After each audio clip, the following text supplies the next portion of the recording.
धर्मदर्शनमा यहाँहरू सबैमा हार्दिक स्वागत छ। म कुबेर सुवेदीको राधे कृष्ण श्रीमन्नारायण थोरै कुराकानी गर्नको लागि म उपस्थित छु हरिशयनी एकादशीको बारेमा। 2080 सालको आषाढ महिनाको शुक्ल पक्षको यो एकादशीलाई विशेष एकादशीको रूपमा पनि हामी मनाउँदछौँ। के गर्ने यसबारेमा हामी कुराकानी गरिहालौँ। 2080 सालको असार महिनाको 14 गते बिहिबारका दिन हरिशयनी एकादशी परेको छ। 2023 जुन 29 तारिखका दिन हरिशयनी एकादशीको व्रत हो। विश्वभरि जहाँ रहे पनि र तुलसी रोप्ने दिन यही दिन हो। चतुर्मास व्रत पनि यही दिनबाट सुरु हुन्छ अनुष्ठान आराधनाहरू। यस दिन प्रातकालीन समयमा उठेर स्नान आदि कार्यहरूबाट निवृत्त हुने, आफ्ना भगवानका कैङ्कर्यहरू विशेष रूपले गर्ने, भगवान शालिग्राम गोपालजी, भगवान शङ्कर भोलेनाथ जो हुनुहुन्छ आफ्ना घरमा, गणेश दुर्गा सारा पाञ्चायन देवी देवताहरू जो हुनुहुन्छ सबैको अगाडि प्रति प्रज्वलन गरेर मूर्तिहरूलाई स्नान ध्यान गरेर धूप दीप चन्दन बन्दन नैवेद्य गरेर आरती पुष्पाञ्जली स्तोत्र गायन गरेर एक चरणको कार्यलाई सम्पन्न गर्ने। अनि घरका अग्रजहरूले छोरी मान्छे छोरा मान्छे जो हुनुहुन्छ तुलसी रोप्नु पर्दछ। तुलसी रोप्नलाई छोरी छोरा भनिँदैन। जसको घरमा आशोचमा हुनुहुन्छ अथवा जुठोमा हुनुहुन्छ भने यहाँहरूले तुलसी नरोप्नु होला। र अरूले तुलसी सबैले रोप्दा हुन्छ, स्त्री पुरुष जसले पनि तुलसी रोप्नलाई आफ्नो गमलामा राम्रो प्रकारले माटो अथवा मठमा गमला जेमा रोप्नुहुन्छ राम्रो प्रकारले माटोहरूलाई खनेर गोडेर राम्रो बनाउने र त्यो माटोमा नयाँ अगाडि छर्नु भएको बिरुवा दल जुन थियो त्यो बिरुवा उम्रेको छ भने नयाँ बिरुवा कहीँ कसैको घरबाट मठ मन्दिरहरूबाट ल्याएर नयाँ तुलसीको बिरुवालाई हामीले घरमा रोपेर 4 महिनासम्म विशेष सेवा आराधना गर्नुपर्दछ।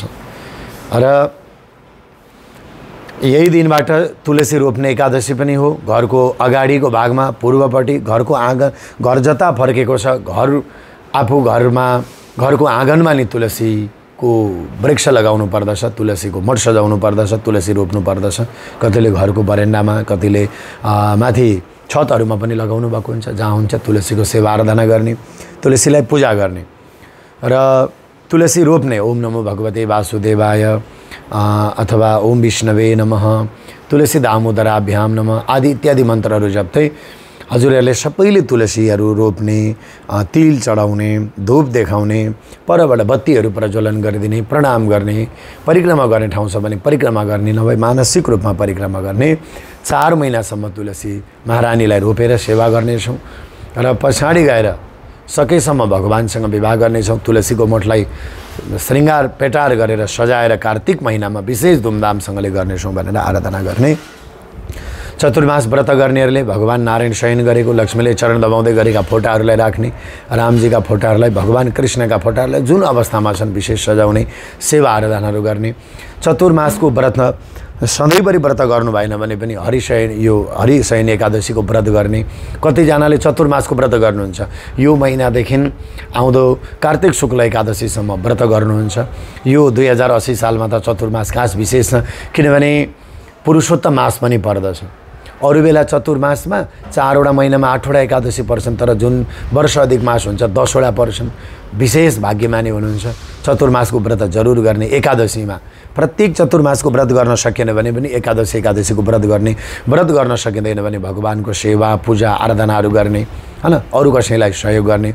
चतुर्मासको समयमा त ध्यान गर्ने, भक्ति गर्ने, अनुष्ठानहरू गर्ने, सकेसम्म माछा मासुहरू परित्याग गर्ने पनि हुनुहुन्छ। कतिजना त्यो पनि सकिँदैन भने कतिले लसुन प्याज त्याग गर्नुहुन्छ, कतिले कथा सत्सङ्ग गर्ने, सेवा गर्ने, यी सबै कार्यहरू गर्नुहुन्छ। गुरु मन्त्रहरू जप्नु, इष्ट मन्त्रहरू जप गर्नु, चाहे भगवत प्राप्तिको लागि होस्, चाहे धर्मार्थ काम मोक्षको लागि होस्, चतुर्मासको व्रत मनुष्यले अवश्य पनि गर्नुपर्छ।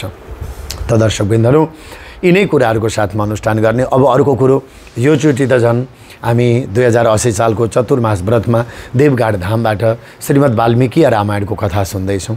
हजुरहरूलाई म यो जानकारी गराउँ, बिहान 6 बजेदेखि 9 बजेसम्म प्रत्येक दिन कथा वाचनहरू हुन्छ। र 13 गते समुद्घाटन रहेको छ। एक दिन अगाडि नै म जानकारी गराउँ, 2080 सालको असार 13 गते समुद्घाटन कार्यक्रम रहेको छ। धर्मदर्शन हामी सबैको आश्रमको जगद्गुरु महाराजजी, नेपालका जगद्गुरु श्री बालसन्त मोहनचरण देवाचार्यजी महाराज, केशवाचार्य स्वामीजीहरू लगायत विभिन्न सन्त महात्मा आचार्य कथाव्यास गुरुजनहरूको आगमन हुनेछ। भक्त सज्जनहरू पनि आउनुहुनेछ। हजुरहरू पनि पाएक परेसम्म हुनुहुन्छ भने 13 गतेका दिन पनि आउन सक्नुहुन्छ। नआउनेहरू हाम्रो लाइभ कार्यक्रम पनि प्रत्यक्ष प्रसारण हुन्छ बिहान 10 बजे 10:30 बजेबाट प्रत्यक्ष प्रसारण समुद्घाटनका भगवानका विग्रहहरू 13 गतेबाट हामीसँग जोडिनुहुनेछ, हेर्नुहुनेछ। र 14 गते एकादशीका दिनदेखि बिहानबाट कथा प्रसारणहरू लाइभ हुनेछन्, त्यो दिन पनि खास विशेष रहनेछ, त्यो पनि म जानकारी गराउँछु। घर घरमा चतुर्मासको अनुष्ठानमा यसरी एउटा रामायणलाई महाकाव्य यत्रो रामको जीवनको बारेमा, मर्यादा पुरुषोत्तमको बारेमा हामीले कथा श्रवण गर्न पाउनेछौँ। वाल्मीकि रामायण कथा, यो पनि म हजुरहरूलाई जानकारी गराउँछु। र यति हो एकादशीको भिडियो मैले राख्नु थियो, नोटिफिकेसन यहाँहरूको मोबाइलमा जाओस् भन्ने कुराहरू पनि छन्। आश्रममा तल भक्त सज्जनहरू आउने जाने हरेक व्यवस्थापनहरूमा नै म छु, तर एकादशीको पनि हाम्रा अरू सम्पूर्ण भक्त भागवतहरूलाई जानकारी गराउनु पर्यो भनेर यहाँहरू एकादशीको भिडियो हजुरहरू समक्ष छोडेँ। यहाँहरूको जीवन मङ्गलमय होस्।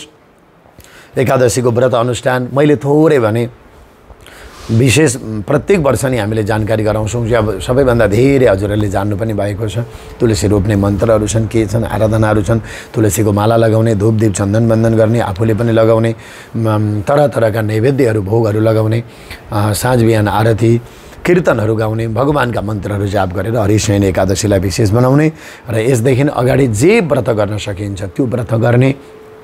चतुर्मासको व्रतमा जे छोड्न सकिन्छ, जे गर्न सकिन्छ त्यो गर्ने, केही गर्न सकिँदैन टन्न खाने। तर रामायणका कथाहरू, विभिन्न गुरुजनहरूका, सन्त महात्माहरूका, आचार्य गुरुजनहरूका कथा सत्सङ्गहरू जरुर सुन्नुहोस्, यसबाट पनि धेरै ठुलो जीवनमा उपलब्धि हामीलाई हुनेछ। हस्त दर्शकवृन्दहरू, जय श्री राधे। अब भोलि समुद्घाटन 13 गते, अगाडि हामीले 12 गते भिडियो रेकर्ड गरिरहेका छौँ, 13 गते समुद्घाटनको कार्यक्रम पनि हुनेछ। हजुरहरूले आउनेहरू आउनुहोला, नआउनेहरू घर बसेर हेर्नुहोला। सानो ठाउँमा, देवघाट त ठुलो ठाउँ छ, आश्रम सानो ठाउँमा बनेको छ। हामीले भोलि 13 गते समुद्घाटन गरेर सम्पूर्ण कुराहरूको यहाँका छायाचित्रहरू सबै देखाउने नै छौँ भन्दै सबैलाई धेरै धेरै धन्यवाद। जय श्री राधे, श्रीमन्नारायण।